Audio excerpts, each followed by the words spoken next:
Involved in the build-up to the goal which made it 2-1, and it was Sean McSkimming who scored his first goal for Dundee. Half-time at Dens Park, it's Dundee 1, Dundee United 2.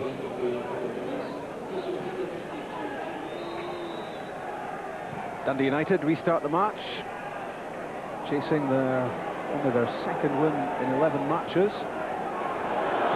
Still a bit of work to be done before they'll feel safe against Dundee. That Sean McSkimming goal breathed new life into the home team.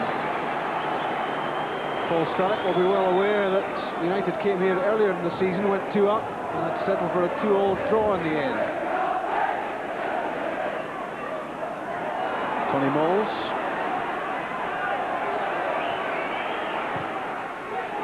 That's a good ball from Lee Sharp. And a foul surely on Eddie Annan by Jason DeVos as the Dundee striker sprinted through the middle. The big debate at this point is who is the last man. The Dundee players around Stuart Dougal, they want to have their say. Maurice Malpass wants to have words as well. Yellow card for DeVos. This wasn't a clear goal-scoring opportunity, which would have meant a red card. But a booking for DeVos. That foul on Anand, and a free kick. Moles, Easton, Olofsson, Miller, Dodds, all in the picture defending this. Taken by McInally, in from Sharp. Back in again from Barry Smith, and a chance for Irvin. Irvin had a real chance there. Credit to Siep Dijkstra for the challenge he put in. This was lofted over the top by Smith, a late run by Irvin. First touch wasn't good, second knocked the ball over the bar. But Irvin must have been looking at Siep Dijkstra out of the corner of his eye. The goalkeeper put in an important challenge here.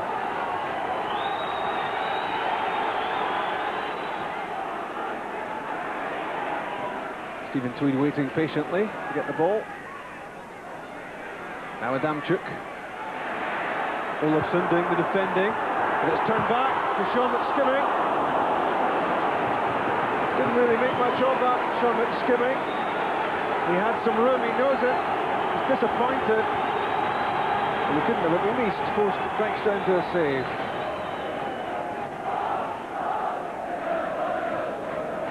Eddie Anand won the header. Poor distribution from DeVos, straight to Barry Smith. Adamchuk heading through the middle. Eddie Anand couldn't get the shot in.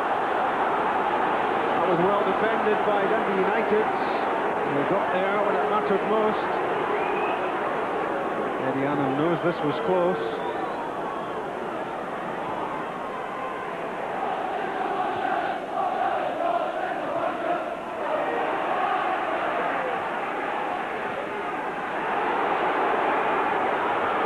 Brady battling for possession against Neil Duffy. The tackle's flying in now. A little nudge there for Brady, it looked, to keep away Duffy. And then the retaliatory tackle from the Dundee United defender. A lot of movement in the penalty area.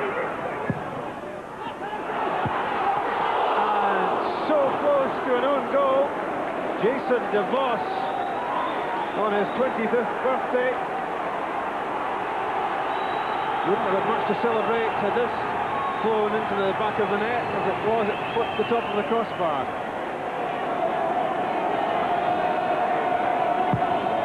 Skimming's corner kick. Left by Adamchuk. With Barry Smith. Long ball into the box. Out came Dijkstra. Was he fouled? Yes, he was. Free kick given. He certainly didn't get good hands to this. The foul given against Tweed, I think, we're backing into the goalkeeper.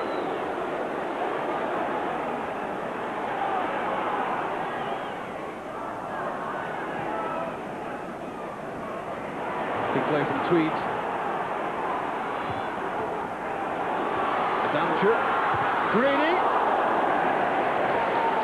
Sliced the shot wide. Disappointed with himself. It was well built up, involving Smith. Damchuk. Shot off target. Stark not happy about the way that was defended. Could well have been 2-2.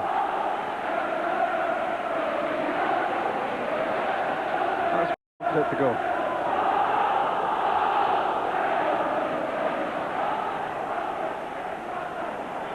First touch for Magnus Skuldmark.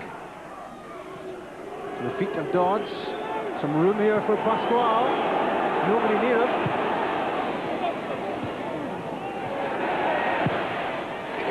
And what a goal by Olofsson. 8 yards of room. Wasn't picked up. Paul Sturrock looks absolutely furious. Not sure why. Because his team are now 3-1 up. Dundee guilty of not getting to Pasquale here. Loads of time to eye up the cross, and when Smith's header dropped to Olofsson, he buried the shot behind Robert Douglas. Only Olofsson's third goal of the season. Disappointing haul for him so far. But that was a beauty, and it's 3-1.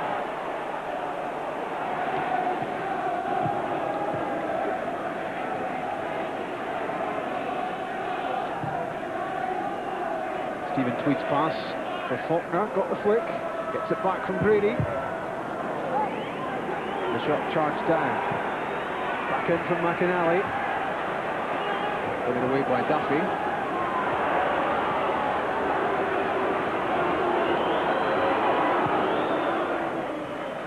The Dodds pass found its way through to Skuldmark.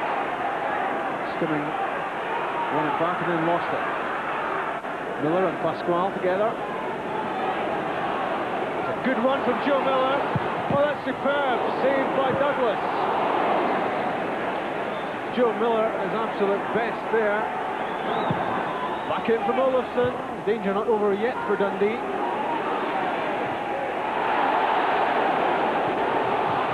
Grady did well to win back possession.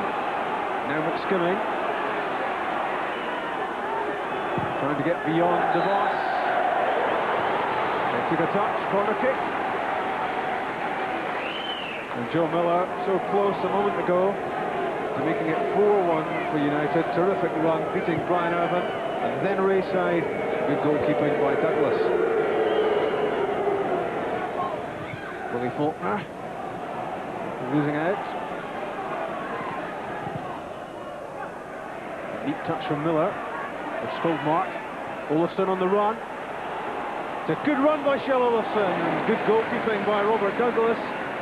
Olofsson at the pace there to get away from Tweed. The goalkeeper read this well.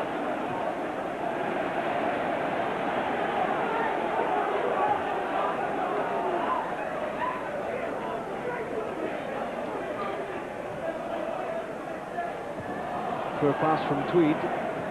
Straight at Morris Malpass, and a good flick from Olofsson. What can Olofsson carve out here? Waiting his moment. That's for Joe Miller. What a chance that was for Miller. Misjudging the cross. When he looked a real certainty to bury a header behind Douglas and make it 4-1. Dodds flick for Skuldmark. Miller. Chance to atone for that miss. Headed behind by Rayside. Joe Miller not renowned for his aerial power, but this really was on a plate for him from Olofsson, right in front of goal. No marker.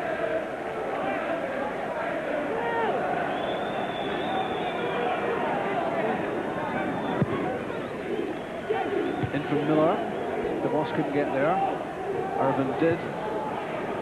Quickly back from Easton to Miller. Tempting ball in. Billy Dodds almost there.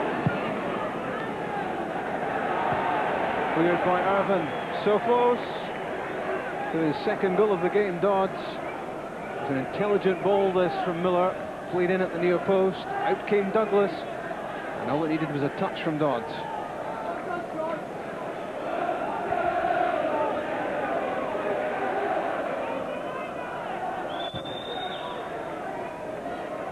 Seconds of stoppage time played. Billy Dodds offside.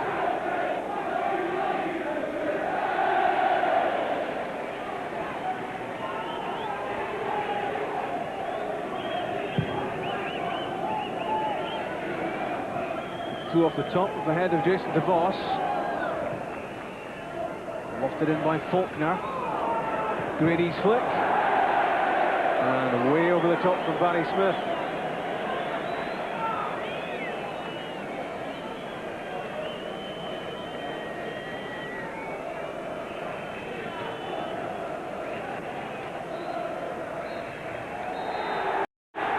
The final whistle goes, and Paul Sturrock can celebrate Dundee United's second win in 11 matches, a badly needed win, and no win gives them greater pleasure than in the Tayside derby. It's a happy new year for Shell Olofsson and for all these Dundee United players. 1998 was often miserable for them, but this is a sweet victory. And Olofsson's goal, the clincher in the second half, came after a spell in which Dundee had looked as if they had a great appetite to equalise. But Olofsson's goal finally killed it off. United's first win in the Tayside derby this season. The final score at Dens Park: Dundee 1, Dundee United 3. Jockey, a disappointing start to 99. Yeah, it is. We were confident going into the game. Unfortunately, we gave them too much, giving them 2 goals at a start. The goals we lost today were poor goals, really, to lose. And we gave ourselves an uphill battle. But in saying that, we came back very well in the first half and scored through Sean McSkimming. And when they scored the third one, it was totally against the run of play. Paul, that's a happy new year for you. Well, I think it's a happy year for the fans. They've been bitterly disappointed with the performance of this club over the whole year. We've let them down, the last 2 or 3 games with bad results and poor performances. And I just told the players today this was payback time, and hopefully we can start the year as we have and go on from there. How big a game was that for your team? Huge, the biggest game I've been involved in since I've got here. The gap would have developed. It could have been that we'd finished up well off the pace, and it really making it a 2-horse race at the bottom. And I did feel that it was imperative. There was a lot of pressure on those players, and it definitely showed in the second half, I think. What about the first goal? That was a good one. Was a left footer for me, no like me. I remember running front post. I think it was Big Shell that whipped in across, and I think the defender blocked it, and I just turned it was sitting there, and I walloped it, and it just flew in. A wallop. A wallop. But looking for a good 1999, obviously, for the team and for the supporters, because 1998 for the club has been pretty miserable. Yeah, it has. The same. It's not a sob story, but I think we need a wee bit of luck, and we got that a wee bit today, and because we've not been carrying that. And I think if we get a wee bit of luck and knuckle down and work hard, I think we'll have a better 99. We will invest in areas in the team that basically need strengthened. As I've said, I will not be rushed on the matter because I want the right people for the jobs. But there is obviously crying gaps in selection in certain departments, and as I said, we will try and clear that up over the next 4 or 5 weeks. It's always disappointing to be the losing side in a derby match, but I guess you've got to look at the big picture, and the run of results so far in the Premier League have been good for you. Well, we've done okay. A lot better than a lot of people thought we would do and expected us to do. But that was disappointing because we had an opportunity the other day to open up a big gap between ourselves and the bottom 2.